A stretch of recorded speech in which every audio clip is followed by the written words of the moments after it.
Si tuviéramos que pensar en la forma de vida animal más común del planeta, ¿qué nos vendría a la cabeza? Hormigas, quizás. ¿O algún tipo de pez? ¿O los insectos en general? Pues según las cifras, parece que no. De todas las especies animales conocidas, una de cada 4 es un escarabajo. Es un dato abrumador. Hay unas 400.000 especies descritas, y se cree que podría haber hasta 2 millones. Es un número que, bueno, cuesta hasta imaginar. Significa que la diversidad de la vida en la Tierra tiene estadísticamente una preferencia enorme por esta forma concreta. Exacto. Y por eso hemos decidido sumergirnos hoy en el mundo de los coleópteros. Tenemos delante un artículo muy completo que intenta responder a la gran pregunta: ¿qué los hace tan exitosos? Repasa su evolución, su biología, y creo que todo queda resumido en esa famosa cita del biólogo J.B.S. Haldane. Le preguntaron qué se podía deducir de la mente del creador a partir de su obra. Y va y responde: un desmedido afecto por los escarabajos. Una respuesta genial. Es que es brillante, porque no es solo el número, es la variedad, la adaptabilidad. Son, sin duda, una de las mayores historias de éxito de la evolución. Y creo que la clave para entenderlos empieza por su propio diseño. De acuerdo. Pues empecemos por lo básico. ¿Qué hace que un escarabajo sea un escarabajo? El artículo apunta a su nombre científico, Coleóptera. Que viene del griego, koleos, que es vaina, y pteron, ala. Alas en una vaina. Precisamente, esa es su característica definitoria. El primer par de alas no se usa para volar. Con el tiempo se han endurecido, se han esclerotizado. Y se han convertido en lo que llamamos élitros. Exacto. Son, en esencia, una coraza. Una especie de estuche protector para el segundo par de alas, que son las que sí usan para volar, ¿no? Esas son membranosas, delicadas y las llevan plegadas debajo de esa armadura. Me imagino que para despegar el proceso debe ser un poco aparatoso. Para la mayoría sí. Tienen que levantar los élitros como si abrieran las puertas de un coche de estos de lujo y solo entonces pueden desplegar las alas funcionales. Lo que parece una desventaja. Pero es su mayor ventaja evolutiva, A ver, desarrolla eso. ¿Por qué es tan importante esa carcasa? porque les abre un mundo de posibilidades. Un insecto con alas delicadas y expuestas no puede escarbar bajo tierra, Claro. ni meterse en grietas, ni caminar entre la maleza. Se las destrozaría. Los escarabajos, en cambio, pueden hacer todo eso. Su armadura les ha permitido colonizar hábitats que para otros insectos voladores están vedados. Entiendo. Y como siempre, hay excepciones fascinantes.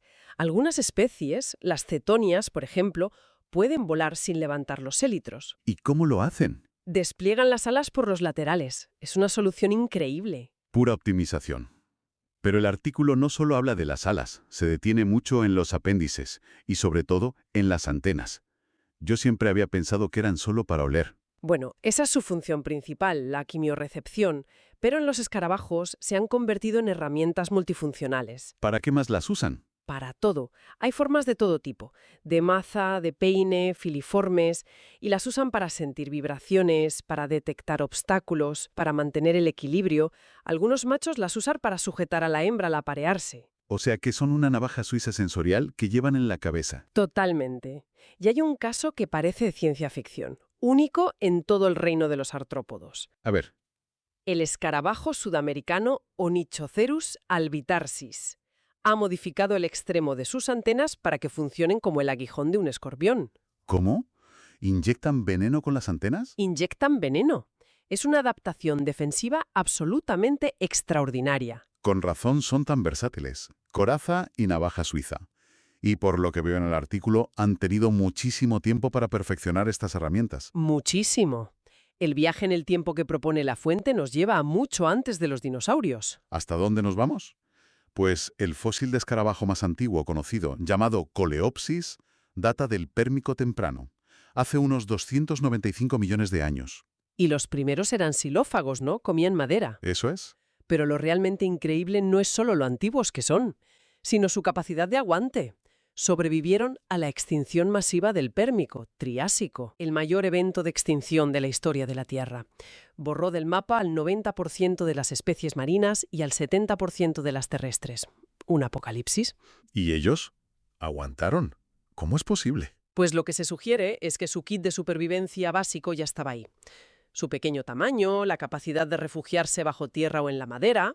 Y supongo que ese ciclo de vida con una larva que... Exacto, que podía permanecer latente. Probablemente eso les dio la ventaja necesaria. Mientras el mundo se derrumbaba, ellos esperaron su momento. Y cuando el planeta empezó a recuperarse, se encontraron con un mundo nuevo por conquistar. Ahí es donde su historia realmente despega. Durante el Jurásico, con la aparición de nuevas plantas, las cícadas, las coníferas y luego las plantas con flores, su diversidad explotó. Pasaron de comer solo materia en descomposición A todo. Empezaron a surgir linajes de todo tipo, carnívoros, herbívoros especializados. Se adaptaron para comer prácticamente cualquier cosa. Hay un detalle en el artículo sobre esto que me pareció, bueno, increíble. La idea de que los primeros escarabajos que comían excrementos, los coprófagos, Sí. aparecieron en el Cretácico superior y que podrían haberse alimentado de los excrementos de los dinosaurios herbívoros. Es una hipótesis muy plausible y fascinante, ¿verdad? Totalmente. Imagina las enormes cantidades de excrementos que producían a las manadas de saurópodos. Era un nicho ecológico gigantesco, una montaña de recursos sin explotar, y ellos estaban ahí para aprovecharlo. Escarabajos peloteros jurásicos.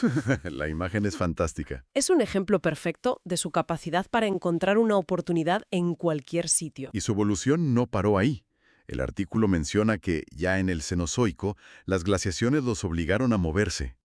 Y ese movimiento forzado fue otro catalizador. Poblaciones que habían estado aisladas durante millones de años, de repente entraron en contacto, se mezclaron. Y eso generó una explosión de nueva variabilidad genética. Exacto, acelerando aún más su evolución y permitiéndoles adaptarse a los climas modernos. Son el resultado de 300 millones de años de adaptación sin descanso. Y esa adaptación se ve en una diversidad de formas y tamaños que cuesta creer. El artículo de ejemplos que parecen de planetas distintos. Por un lado, el más pequeño, Esquidocela musawensis. Mide 325 micrómetros. Menos de 1/3 de milímetro. Es que no me lo imagino. Varios de ellos cabrían en la cabeza de un alfiler. Es el insecto no parásito más pequeño que se conoce. Y en el otro extremo, los colosos. El más pesado, según la fuente, es el escarabajo Goliat. Sí, cuyas larvas pueden pesar más de 100 gramos. 100 gramos. Es más que un gorrión. Y luego el más largo, el Hércules, que con ese cuerno que tiene. Puede superar los 17 centímetros. Un gigante. Pero, ¿cómo es posible mantener un rango de tamaños tan brutalmente amplio? ¿Cuál es el secreto? Una de las claves maestras es su ciclo de vida con metamorfosis completa. Huevo, larva, pupa y adulto. 4 fases muy distintas. La larva, lo que a menudo llamamos gusano, es una máquina de comer y crecer. El adulto se centra en dispersarse y reproducirse. Lo crucial es que, en muchas especies, la larva y el adulto viven en hábitats completamente diferentes. Y comen cosas distintas. Claro, una larva de ciervo volante se pasa años comiendo madera podrida y el adulto apenas se alimenta unas semanas. Así evitan competir entre sí. La generación de los hijos no le quita el alimento a la de los padres. Exactamente. Es una forma de explotar el doble de recursos. Y algunos lo llevan a un nivel de complejidad aún mayor. El artículo habla de la hipermetamorfosis. Eso suena a una transformación al cuadrado. ¿En qué consiste? Es un proceso increíble de familias como los Meloidae. La primera fase de la larva, el triungulino, es diminuta y muy activa. Su única misión es encontrar un huésped. Un buscador. Un buscador incansable. Una vez que encuentra la despensa, por ejemplo, los huevos de un saltamontes, muda y se transforma en una segunda forma larvaria completamente diferente, sedentaria, con patas reducidas, diseñada solo para comer y engordar. Es como tener 2 larvas en una estrategia de una especialización asombrosa. Y hablando de ciclos vitales, algunos son extraordinariamente largos. Me ha dejado perplejo leer sobre escarabajos que salen de muebles décadas después. Sí, los registros son alucinantes. Se cita el caso de un Eburia quadrigeminata que emergió de una estantería 40 años después de que el árbol fuera talado. 40 años. Y el récord parece tenerlo Buprestis aurulenta, con casos de hasta 51 años de desarrollo larval. Espera un momento. ¿Me estás diciendo que una larva puede vivir medio siglo dentro de una viga de madera, comiendo lentamente? Tal cual. Ralentiza su metabolismo al mínimo, alimentándose de la madera seca, hasta que alguna señal, quizás un cambio de temperatura, le dice que es el momento de salir. Es la paciencia llevada al extremo biológico. Increíble. Y esto nos lleva a sus estrategias de supervivencia, que son tan diversas como ellos. El artículo empieza por el engaño visual, el camuflaje. Que es omnipresente. Hay especies que son indistinguibles de una hoja seca o una ramita, o incluso un excremento de pájaro. Pero a veces el engaño es mucho más activo. Menciona el mimetismo batesiano. Claro, donde una especie inofensiva imita a una peligrosa. El ejemplo clásico son los escarabajos longicornios que imitan a las avispas. No solo en el color. No, también en el comportamiento. Se mueven de forma nerviosa como una avispa. Un depredador que ya haya tenido una mala experiencia ve eso y lo evita. Es un farol evolutivo perfecto. Si no puedes con tu enemigo, disfrázate de él. Pero claro, otros no necesitan disfraces porque son genuinamente peligrosos. Y aquí el artículo se adentra en la guerra química. Que tiene dos vertientes. Por un lado, el aposematismo. Colores brillantes como el rojo de las mariquitas que anuncian «soy tóxica, tengo mal sabor». Y por otro, tenemos al campeón indiscutible, el escarabajo bombardero. Uf, ese es otro nivel. Su mecanismo de defensa es de los que hay que leer 2 veces para creérselo. Tienen en el abdomen 2 cámaras separadas con químicos. Exacto. Una con hidroquinonas y peróxido de hidrógeno, y otra con enzimas. Cuando se siente amenazado, contrae un músculo y mezcla el contenido de ambas en una tercera, una cámara de reacción. Y ahí es donde ocurre la explosión. Una reacción exotérmica violenta, instantánea. La mezcla se calienta a 100 grados Celsius. ¿El punto de ebullición del agua? Y la presión del gas expulsa un chorro hirviendo y nocivo por el abdomen. Y lo más asombroso es que puede dirigir ese chorro con una precisión de torreta. Es un spray de pimienta hirviendo y dirigido, una defensa casi perfecta. Esta especialización les permite dominar nichos extremos. Y pienso en el ejemplo del desierto de Namib. El escarabajo Stenocara gracilipes, un caso de estudio clásico en biomimética. Ha desarrollado una forma ingeniosa de cosechar agua de la niebla. ¿Cómo lo hace exactamente? Su espalda tiene una textura única. Es una superficie superhidrofóbica que repele el agua, pero con pequeños bultos que son hidrofílicos, que la atraen. Vale. Se pone en una duna, de cara al viento. Las gotitas de la niebla se condensan en los bultos. Cuando la gota es lo bastante grande, rueda por la espalda hidrofóbica. Directamente hacia su boca. Exacto. Fabrica su propia agua potable en uno de los lugares más secos del mundo. Del calor extremo del desierto, el artículo nos lleva al frío más absoluto. La larva del escarabajo de Alaska, Cucullus clavipes puniceus, dice que puede sobrevivir a menos 100 grados centígrados. 100 grados bajo cero. ¿Cómo es eso posible? A esa temperatura cualquier fluido biológico debería ser un bloque de hielo. Es un cóctel de varias estrategias bioquímicas. Primero, produce unas proteínas anticongelantes muy potentes. Se adhieren a los microcristales de hielo e impiden que crezcan. Pero eso no es suficiente. ¿Qué más hacen? Una deshidratación controlada. Activamente bombean agua fuera de sus células. Se deshidrata a propósito. Sí, para aumentar la concentración de anticongelantes.